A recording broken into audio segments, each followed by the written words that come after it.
দীর্ঘদিনের দাবি আর আন্দোলনের পর অবশেষে ঢাকা বিশ্ববিদ্যালয় থেকে আলাদা হলো রাজধানীর সরকারি 7 কলেজ। অধ্যক্ষদের সাথে ঢাকা বিশ্ববিদ্যালয় উপাচার্যের বৈঠকে এই সিদ্ধান্ত হয়েছে। চলতি শিক্ষাবর্ষ থেকে বন্ধ নতুন শিক্ষার্থী ভর্তির কার্যক্রম। ঢাকা কলেজ অধ্যক্ষদের মতে 8 বছর আগের ভুল সংশোধনী এমন পদক্ষেপ। ঢাকা বিশ্ববিদ্যালয়ের অধীনে রাজধানীর 7টি সরকারি কলেজে একীভূত হয় 2017 সালের 17 ফেব্রুয়ারি। একসাথে পথ চলায় সামনে এসেছে নানা সমস্যা, ছিল সমাধানের চেষ্টাও।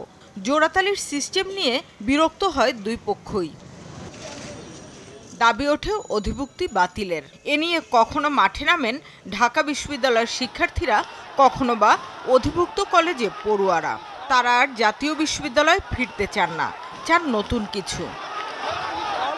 এরই ধারাবাহিকতায় রোববারের সংঘর্ষের পর কলেজ অধ্যক্ষ ও শিক্ষা মন্ত্রণালয়ের কর্মকর্তাদের সাথে জরুরি বৈঠকে বসেন ঢাকা বিশ্ববিদ্যালয়ের উপাচার্য। পরে সংবাদ সম্মেলনে জানান সম্মানজনক পৃথকীকরণের সিদ্ধান্ত। ঢাকা বিশ্ববিদ্যালয়ের সাথে অধিভুক্ত সরকারি 7 কলেজের সম্মানজনক পৃথকীকরণের বিষয়ে সিদ্ধান্ত নেওয়া হয়েছে। যেসব শিক্ষার্থী বর্তমানে ঢাকা বিশ্ববিদ্যালয়ের চলমান শিক্ষা কার্যক্রমের অধীনে রয়েছেন, তাদের ক্ষেত্রে বিশ্ববিদ্যালয় প্রশাসন দায়িত্বশীল থাকবে।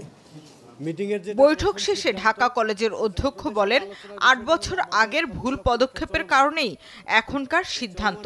জাতীয় বিশ্ববিদ্যালয় ঢাকা বিশ্ববিদ্যালয় তৎকালীন যে ভাইস চ্যান্সেলর মহোদয়রা ছিলেন, তাদের মনস্তাত্ত্বিক দ্বন্দ্বের একটা ফসল, যেটি রাষ্ট্রের সর্বোচ্চ পর্যায় থেকে চাপিয়ে দেওয়া বিষয় ছিল। তখন আমরা যেটা আশান্বিত ছিলাম, আশার যে জায়গাটা ছিল যে ঢাকা বিশ্ববিদ্যালয় আমরা বলি প্রাচ্যের অক্সফোর্ড, তো সেটার সার্টিফিকেট পেলে ছাত্র অবশ্যই গর্বিত হবে। আমরা সেটা একটা পার্ট কাজ করতে পারছি, সেটাও মনে করেছিলাম যে এটা একটা ভালো উদ্যোগ, কিন্তু এটা খুব শীঘ্রই আমরা আশাহত হয়েছি। আলাদা হবার সিদ্ধান্ত স্ব কলেজের অধ্যক্ষরা জানান তাদের শিক্ষার্থীদের। এরপর ঢাকা কলেজের শিক্ষার্থীরা মিছিল করেন। পরে সংবাদ সম্মেলনে জানান সাধুবাদ। ঢাকা কলেজ সহ 7 কলেজ শিক্ষার্থীদের যে যৌক্তিক দাবিটি আছে সেটিকে আমলে নেওয়া।